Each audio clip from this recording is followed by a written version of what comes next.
Welcome to Nasdaq Trade Talks, where we meet with the top thought leaders and strategists in emerging technologies, digital assets, a regulatory landscape, and capital markets. I'm your host, Jill Malandrino, and joining me on the desk at the Nasdaq market site is Jakubiak. He is partner with the energy regulation practice at Vinson and Elkins, as well as Joe Zimmerman, mayor of Sugar Land, Texas. We're here to discuss the impact of AI on the U.S. electric power grid and why it has enormous potential to reshape the energy landscape. It is great to have the both of you with us. Welcome to Trade Talks. And Jeffrey, let's kick it off with you first.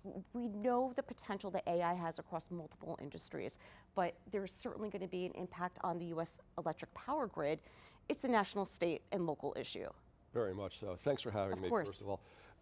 AI growth is going to be massive. We're seeing a lot of different statistics as to how much it's going to grow, and they're hard to unpack. One of the better statistics I've seen is that it'll take up to 30 new nuclear plants to supply the AI growth in the US alone by 2030.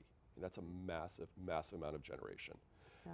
It has to be built if the AI is going to survive, but not only does the generation have to be built, the transmission has to be built. And that's proving to be even a bigger problem as transmission involves siting, permitting, not just the funding and the engineering. Right, well, I mean, it's timing, and it's also the physical aspect of putting this online. It's not like you flip a switch and the power's here, well, right? It's massive. Exactly, and if you think about how long it takes to build a generating plant, 3 to 5 years, transmission takes 5 to 10 years, just the time isn't there. Something is going to have to slow down. I know the AI growth, they're projecting to be massive. It's only going to get there if the electricity can actually get to the AI centers. Yeah, and Mayor Zimmerman, let's talk about that from a more local perspective. In Sugar Land, Texas, in May 2024, you announced approval for a massive power generation plant. What was the genesis behind that? What are some of the challenges and the opportunities that you foresee? Yeah, so Jill, thank you for having us. When you look at brownouts, blackouts, we're in the Center Point service area. We've got brownouts, blackouts. We had an impact from Winter Storm Uri. And when you look at what that impact was, we get calls all the time from our businesses. For example, Texas Instruments. We can't handle those outages, and they lose real data and have to restart. And sometimes it takes them up to a day to get restarted. So we said we can help solve that problem. We did an RFP earlier this year in February. 3 people submitted. It was for a balancing plant, so it would only operate 30 to 35% of the time during peak. Brownout, blackout, a Winter Storm Uri wouldn't help in Barrow because the distribution system was down. But so they're in the early stages of a feasibility. We've designated an 8.3 acre site out by our airport, which is out in an industrial area, so away from the residential area. And we're looking at that now. They're doing the feasibility for Air Technologies Wortzilla, and they've done these things internationally all over the world. Technologies Wortzilla, we've got feasibility, so cultural resources, air quality, all the things that are around a feasibility. We've given them access to that site to determine, is it a project? We don't know if it's a project yet. And that context is helpful. I mean, you have a civil engineering background. These are complex projects. They take time. They're physically massive. From inception to when this power will be online, what does that time frame realistically look like? So Jill, we've said that's probably a 27, 28 time frame. We know that it's a natural gas, low pressure natural gas for the technology. We have natural gas on Highway 90, so we can get power there. But getting through the permitting process, we're in a no attainment zone in Houston for air quality. That's a pretty high hurdle. So we've got to be able to get through all the regulatory processes in order to just have permission, to move forward and actually have a project. Jeffrey, why is the regulatory process so cumbersome? Is it because it crosses multiple jurisdictions, or just because the projects themselves are so massive? What are the hurdles there? It's really both of those. Right. And Mr. Mayor, you have it a lot easier in Texas being a one-state situation, which power to you. I think it'll help in the situation. Outside of what is considered what's called ERCOT, it's a region of Texas, geographically about 80% of Texas, that is not regulated by the Federal Energy Regulatory Commission. The rest of the United States is. And in that situation, the federal government regulates the electric transmission lines, it regulates the power sales itself, the generating plants, and to get permission to build the transmission, to connect with the generating plant or vice versa, you have to go to multiple agencies, not the least of which are EPA, local governments, and the federal government to get all these things done. One of the big problems we're facing outside of ERCOT is that the federal government has not granted electric utilities condemnation authority over transmission lines. So they can't just say, I need to build a transmission line, buy up the land through eminent domain, and then cite it. Gas utilities, gas pipelines have that authority. Congress has never granted that to electric utilities, and it's proving to be an incredible impediment to building the electric transmission. Electric transmission are superhighways. It gets power from point A to point B. And when you're dealing with the massive amounts of electricity needed, particularly for AI growth, you need massive transmission lines. Unless they're going to get built, the power isn't going to get to where it needs to go. Well, I guess it makes it challenging when there's also mandates out there that you have to fulfill. It's just not realistic. I mean, the infrastructure just doesn't exist. That's exactly right. Everybody's pushing for green energy, but green energy is not sited where traditional power plants have been sited.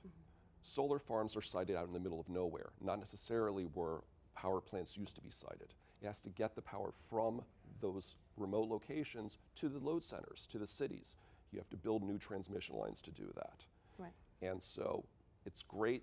You can find land, you can site new wind facilities, you can site new solar facilities. But again, unless you can build the transmission, it's going to go nowhere. Yeah. And what are some of the potential benefits once this does come online? I would imagine, a more stable grid and more accessible power is obvious. Yeah, so what we'd have to do, Jill, is one of the primary things that we'd want to do is we'd want to have first right of refusal for that power should there be brownouts, blackouts, or some kind of a Winter Storm Uri event to where we would have access to whatever power the city of Sugar Land needs. That's first and foremost. And then I say a second benefit, I think, for the city is in partnership. We're not going to put our capital dollars into it, but it's our land. Then it could be a source of revenue for the city of Sugar Land and take pressure off of sales and use tax and ad valorem property tax, which make up the majority of our budget. So it sounds like this is a private-public partnership that's going to, I mean, it's capital intensive, these projects. Right. Taxes that you can expect, that the people of Sugar Land to be able to finance this solely. Well, and that's the key part. So we wouldn't finance it. So they've applied to the Texas Energy Fund on the first round of funding. They didn't get selected. I think there's going to be a second round of funding. The legislature could put in another $5 billion in this next cycle next year in 2025, and they would certainly have access to that. In the meantime, they're spending real dollars on feasibility, so they're going to have to look at, we're not going to commit capital dollars. Now, we have property available that we'll let them have access to, but that's not really a potential source of revenue. Does that align with Texas, the broader energy strategy by making it more localized? I think we're going to have to involve cities. To Jeffrey's point, I mean, we can't keep building these plants further and further out because you need the infrastructure to serve them. You need the transportation networks. You've got to have natural gas pipelines. You've got to have water in the case of nuclear. We were talking about that earlier. I mean, all these things require significant investment of public infrastructure. And that's a challenge if you keep pushing them further and further out in the extraterritorial jurisdiction. Yeah, I mean, it seems like we had, with the IRA, that perhaps that there would be, money available to invest in these capital projects. I mean, they're just so capital intensive. So it almost sounds as if that private part of the equation is a necessity. It's not like a nice thing to have. I think a private-public partnership would definitely help in these processes. One issue that I'm dealing with that we're seeing a lot is getting the funding. There's a lot of private equity, there's a lot of capital out there willing to commit to build these projects, whether it be transmission or generation, but you have to hit certain milestones to get there. Do they want to hold that money that long, tied up in a project? Some of them are very willing to do that, but they're not willing to commit it until there is a there. There's a chicken and egg problem. I can't get the money for the projects I'm working on until I can show I have a clear path to build the transmission, that I have all the rights, that I also have a way to recover all the money for what I built. And I can't get that until I really have a commitment to the money. Nobody wants to commit their land until they know I'm actually going to build something and I can actually commit the dollars to it. Again, I can't get the dollars until I get the land. It's like, how do you get a job if you don't have the experience? Or how do you get the experience if you can't get a job? I think it's an old commercial from That's when we were kids. And that's on top of all just the legal impediments of the siting. And so a lot of what I'm facing in my business is contracting through all this, trying to move inches and inches and inches down the field sort of in tandem until we get to a place where we can actually put steel in the ground. So are you working with regulators, policymakers, legislators to advance this? Are they receptive to it? All of the above, Right. yes. Everybody that we have talked to is very committed to building the infrastructure, to getting the steel in the ground, as we put it, whether it be renewable generation or non-renewable generation, to serve whatever needs to be served. But again, the problem we come back to is the law isn't there allowing the transmission to be sited. Another problem that we're facing is just who's going to build this generation. Massive amounts need to be built, and you can only build so quickly. Right. Well, you also need the skill set as well, Mayor. Right. Right. Do you think the skill set exists at this point? Well, I think there's a recognition with public entities that we're going to have to participate. For example, we own that land. We bought that land from the GLO, the Central Prison Unit. That's where it's actually the 8.3 acres comes from. And it's, fortunately for us, zoning-wise, that's light industrial. So that would fit with that kind of a usage. And then the technology is it's an enclosed facility. Think of it like an auditorium with a bunch of, internal combustion engines that are air start, which limits, some of the pollution aspects of constantly starting and stopping because you have a 30 to 35% facility. Right. So I would imagine at this point, when there is a brownout or a blackout, or in the case of Winter Storm Uri, you're almost triaging where the power is being allocated. That's got to be, existentially a hard decision to make. Well, and we don't even get to make that Right. decision. That's CenterPoint, and that's ERCOT. They make the decision that there's the demand exceeds supply, so somebody's going to have to step back, and then they rotate them through whatever the geography is. They tell CenterPoint how much they have to put off, and then they work out a plan to take that offline so that they match up demand and supply. We're not in that conversation. Right. I can't even imagine with AI coming on. I mean, you even see it in little micro amounts when you start to incorporate AI within your day-to-day practice, how it slows things down a little bit on a massive scale. So let me ask a question to contextualize this. Those big data centers that we have out in New Jersey where all trading basically takes place. What are those data centers? Is that what's required to power AI demand? Or is it 40 of those, 100 of those? They're talking about gigacenters. Right now, the Right. AI data centers, 200, 300 megawatts, which again, give you context. One nuclear unit, 500 megawatts. So Okay. give you the size. 300 megawatts is pretty big. I think you mentioned 148 megawatts for ours. That's medium sized, but pretty substantial. They're talking about giga data centers, 1 gigawatt, 1,000 megawatts. That is massive. Right. Now, again, we have both the data centers that run the LLMs, the large language models that are learning. We also have the data centers that are running things to actually put out the information. You're going to need both. Now, the ones that are running the models, they can take some downtime. I've designed some and worked on some in which it's actually going to follow the generation output. So when the generator goes down from forced, unforced outages, maintenance, whatnot, the LLM will drop off. It'll back off. That's fine. Those that are producing the information, the data centers that you're drawing the information from, they have to be 24/7 operations. They have to have redundancy. Redundancy, of course, costs more money, requires more infrastructure. What good can AI present to the energy space? AI, they're talking about using AI to make the process of building generation, interconnecting it more efficient. One of the problems we faced on the infrastructure side is getting the generators hooked up to the grid. The grid is, in a sense, the most complicated machine in the world. I could trace a line from power outlet in this room all the way to Denver, Colorado. Yeah, which is fascinating. The wires are interconnected every step of the way until you hit the peak of the Rocky Mountains. That is very complicated. You build a generating unit, let's say northern Jersey, you turn it on, there will be an impact on the electric grid, not just in northern Jersey, but in New York, in Illinois even, maybe not to a very highly measurable extent, but it'll change it. You have to model all that in order to build the grid safely to allow the generator to hook up. They're talking about using AI to make that process more efficient. There was just a lack of, frankly, engineers with the ability to do these studies that's slowing the whole process down. The federal government has made some inroads in the last year to try to make it more efficient. That will help alleviate what I would call real projects from those that are maybe more pie in the sky.